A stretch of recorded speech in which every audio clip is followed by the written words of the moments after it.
Hey guys, welcome back to LOI Fan TV. We're back again to give our GW25 League of Ireland preview and predictions. Once again, I'm joined by Ross. Ross, how are you? Good, Luke. Yeah, looking forward to this one. Three big games this Friday. Our last week before I think we go back to a regular schedule next week, do we, or something. So yeah, three massive games as it kind of evens up on matches played. It should be good to get a kind of an idea of how the table lies with everyone on the same amount of games played. Yeah, I was just looking at the fixtures there. One or two ties here going very much under the radar with kind of everything going on, European wise, and kind of obviously transfer market over in the UK, sort of stuff to steal the headlines. So there's one or two huge games here. So yeah, look, we'll jump into it from the bottom up. First up, Waterford are playing. Sorry, Galway are playing host to Waterford. Hmm. Yeah. So in AMDC Park, so this will be an interesting game. Eighth versus seventh. Yeah, like I was just trying to think about Galway today. Like really poor recently, haven't they? They really haven't been up to much. They're kind of falling away now, even from mid-table. They're kind of Sligo Rovers are probably looking at them thinking, can we get them? Yeah, Which is a mad yeah, thing considering how we're talking Moses, Dyer top scorer, and the goals. They were top at one point after 7 or 8 games. So yeah, really kind of a worrying time to be a Galway fan, isn't it? yeah. Worrying. I think that would probably not suit. Like obviously, if Sligo are flying, so maybe they'll have a little eye over their shoulder. But you'd imagine they'll be okay enough and they'll be fine and obviously have enough about them to kind of get over the line and in a solid enough eighth or seventh position or whatever it's going to be. And this kind of has the feel to it of kind of a two sides that might peter out a little bit now come the end of the season a little bit. Obviously Waterford have got a decent win against Cork in their last league game. And Galway, what was it? 3-0 lost to Bows at Daily Man. So like they're struggling big time, and it was kind of they built themselves last year on having it being really defensively solid and tight at the back and not conceding goals, and maybe weren't as fluid up front and bits and pieces. And maybe they've tried to kind of adjust that this season, maybe at the expense of conceding a few more goals. And we had Moses Dyer flying at the start, but I don't think it can be understated how big a blow it is to lose him. I think it probably affects the whole team and the confidence of the whole team. You don't have that goal scorer up top, and he's going to nick you goals in the tight games, and I think it's a massive blow for them. So yeah, it just feels like it's gone a little stale at Galway. Just in terms of I don't know the squad and not the management team. You don't want to criticize them too much, but it just feels it's gone a touch stale. Um, but I'd imagine they'll still be safe come the end of the season. I don't think they're in too much trouble. But this is a difficult game to call. But yeah, it's a hard one. It is. Mostly kind of two newcomers that came in against Bows. Malcolm Shaw, striker, kind of a newcomer to the league, nearly scored a spectacular overhead effort, just went narrowly wide. And then Aaron Bulger kind of went a bit under the radar. Yeah, yeah. He's kind of a bit of an astute acquisition. But Where yeah, was he before? He was he was, Pats for a he was bit? Did a he pass. go to England? So no, he was he at England? I think he was at Cork. He was at Cork, and Was then he before that he was Cork? Yeah. at yeah. So yeah, look, yeah, Galway are kind of struggling for goals here. I think it's one win of in six, is it? One win of the last six, something Mm. like that. So it isn't the most inspiring of form. Waterford, on the other hand, a good win against Cork, but they really haven't been up to much in recent games either. No. Like Tommy Lonergan saw there signed new contract for them, which is a great kind of deal for them. But you're kind of looking at their team and kind of their model, and like Paul Jammond, you probably imagine this be his last season in the league. I saw Andy Bull came back into the fray there, but he's really, if you look outside of him and Dara Leahy, like there's no real kind of League of Ireland experience, and I just kind of worry for Waterford, maybe not this season, but for next season.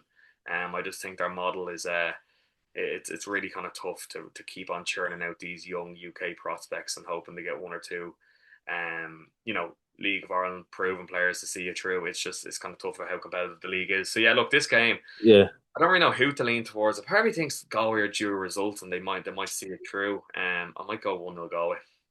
One will go away, yeah, fair. To touch on, I know we're talking about the kind of model of Waterford bringing in players from the UK. Did you see they brought in your man Jordan Ross there, the former Liverpool lad? No, I actually didn't see that. No, I didn't see that. Yeah, yeah, the former Ah, Liverpool fella. I think played for Rangers and a few other teams yeah, in yeah. England and stuff.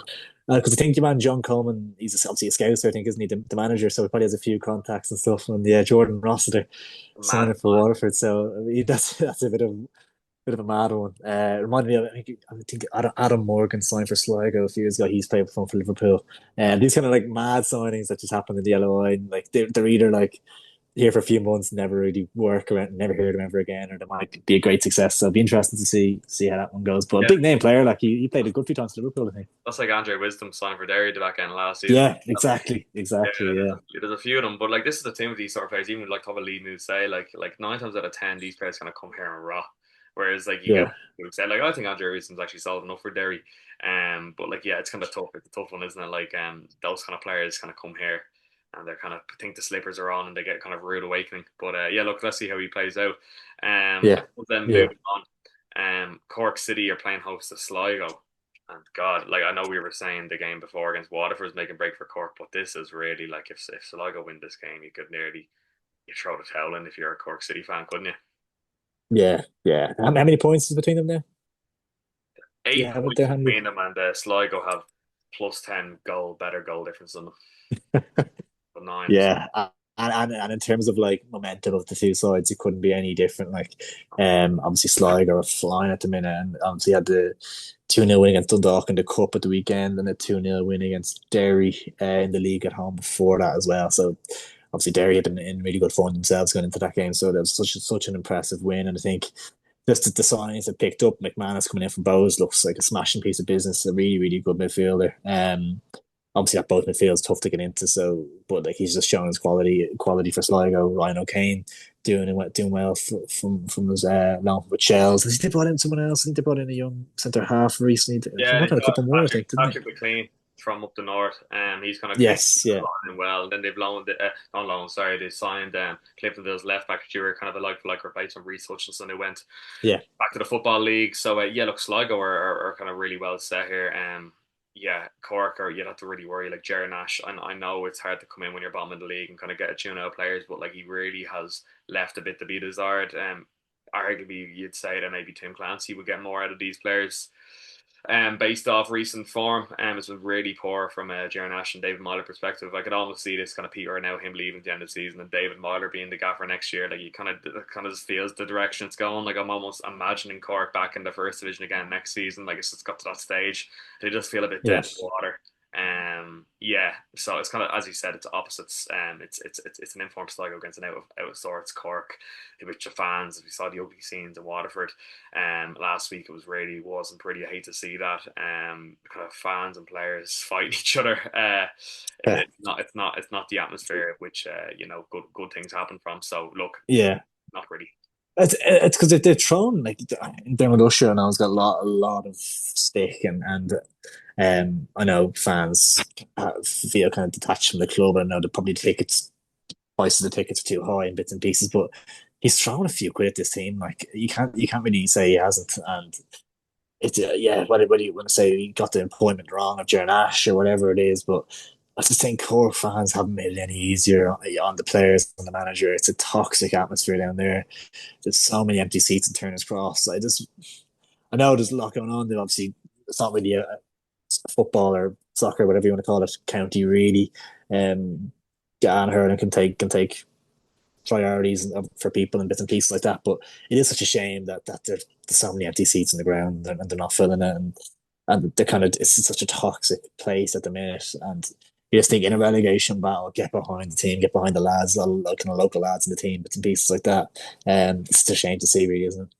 It is a It's a shame. big club, like And for a league that's supposedly on the up, like you think back to like the Dundalk Cork rivalry and how Turner's Cross used to lead the way in attendances, and I remember it'd be 7,500 against Dundalk back in 2014, 2015, and now you're looking and there's a third of that if even. So it's yeah, really poor from kind of a supporters base. I know, look, ownerships and stuff, it gets murky, it gets political, but at the same token, like Shawnee Maguire, Rory Keaton, Fiacre Kelleher, um, a few others like obviously young Colin Sullivan's got a good few. Freddie looks like a good player. Like yeah, they have decent players. Like it's just I don't know. I don't know. It's obviously you have to kind of be on the ground there to have a better understanding. But from an outsider perspective, it just seems like everyone kind of could do 10, 15, 20% better.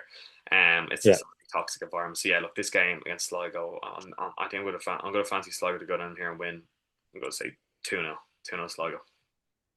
Sligo, yeah, yeah. I'll go. I'll go for Court to nick a draw. I'll go 1-1 just to keep it somewhat alive. I think even if they draw, I think it's still probably dead and buried. 8 points, probably too much. They have to win.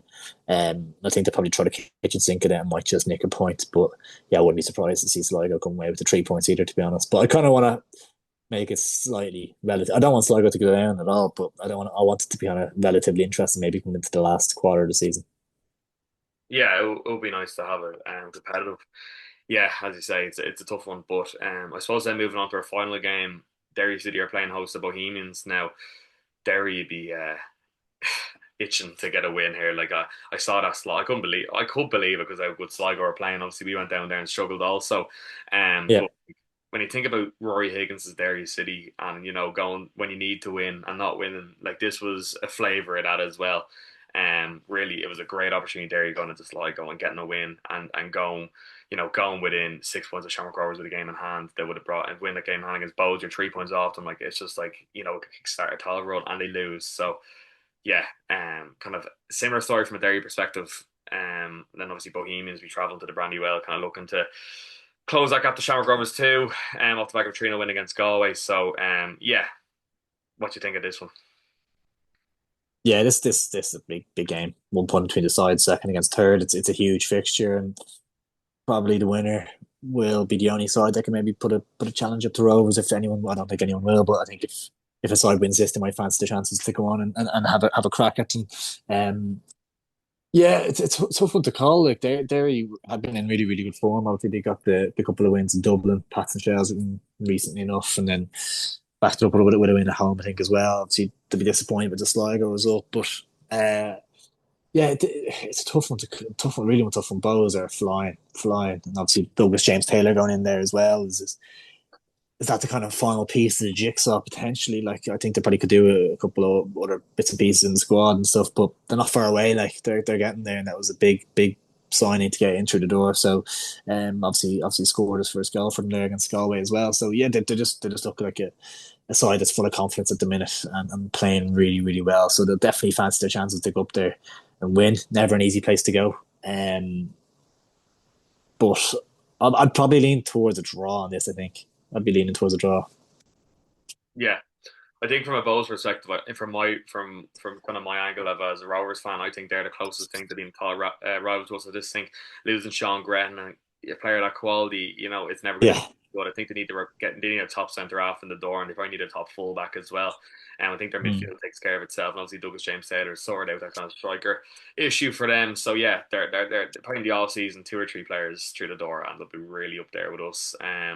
Yeah, this game against Derry, and look, Derry obviously losing Kevin Holt back there. Scotland is not ideal. He's been the kind of a mainstay for them in their defence. So I think they're going to be weaker too. Yeah, draw What's making Pat Hoban? See statement. saw it. Yeah, saw. Well, you kind of knew something was up there. He was even being linked in March, like February. I mean, he was being linked to us, and being linked to Bows, and he kind of stayed Yeah, there. But look, they play. Look, you know yourself, strikers and egos. And he's obviously yeah, in his career yeah, scoring goals, and when a manager comes in and tells you you're not playing, like he's never going to react well, is he? But look, yeah. surprising moving up north, but sure, look, best luck to him. Yeah, It was never going to work. Him and kind of Liam Boyce are kind of just too similar, really, weren't they? They were never going to be playing as a front two or anything. And obviously, they're going to probably go with the fella. New manager's going to go with the fella he just brought in. So I know maybe it's frustrating, kind of some empty promises made and bits and pieces, but yeah, as you say, egos come into play a little bit and stuff, and he's probably come out with a statement just to kind of repair that touch. But I think he said he's never going to forgive Kieran Lynch for stealing 6 months of his career or something like. It's strong words, like. it was a bit over the top now. Yeah, It's a bit over the top, but look, you get his perspective also. yeah, Yeah, for as you say, sure. you can't have two kind of fellas in their thirties hold up men. There's no one running Yeah, nothing. Like you look at Shells and Meepo and Boyd, like you have one quick man, one tall one. So yeah, yeah, that dynamic was never going to work. But look, he's gone now. There you're gonna probably yeah. As I said, they've lost a few. I saw they're being linked to Rob Slevin off Cork. Sorry, off Galway. yeah. Good Um, signing. that'd be a great one to be kind of like for like with Kevin Holt and make Galway even weaker. So look, we'll see kind of what else they do in the window. Yeah, as far as this game goes, I'm going to go 2-2. I just think both teams will probably cancel each other. I think it'll be goals in it, but I don't see a winner. Yeah. I'll go. I think I'll go 1-1. Yeah, goals as well. But yeah, it's tough to separate them. Really tough game. Yeah, exactly. Yeah. So look, guys, there we have it. There's our Gaming 25 premium predictions. Look, leave a comment. Let us know what scores you think, and talk to us about transfer dealings we discussed. Also, let us know if you've heard any rumors or touch off any of the points we touched off. And yeah, let's try to get to 20 likes, guys. Leave a like, and if you're new, please subscribe. But yeah, Ross, thanks very much. Lovely stuff, dude. Thanks, many guys.